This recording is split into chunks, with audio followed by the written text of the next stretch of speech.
મારા ગાડીમાં નથી.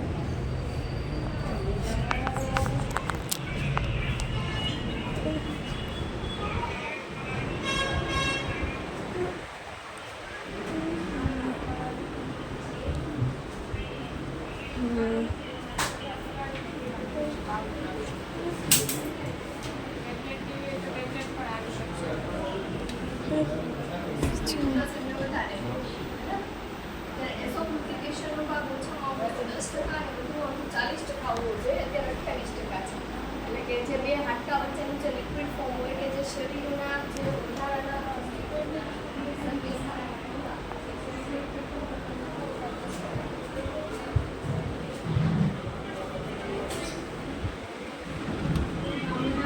તમારું ડાયજેસ્ટ પણ વ્યવસ્થિત કરશે, તમારું કુદરતી રીતે ન્યુટ્રિયન મળશે અને અમુક પ્રકારની કંઈ થાય છે ને એની માટે પાવડર આપે છે.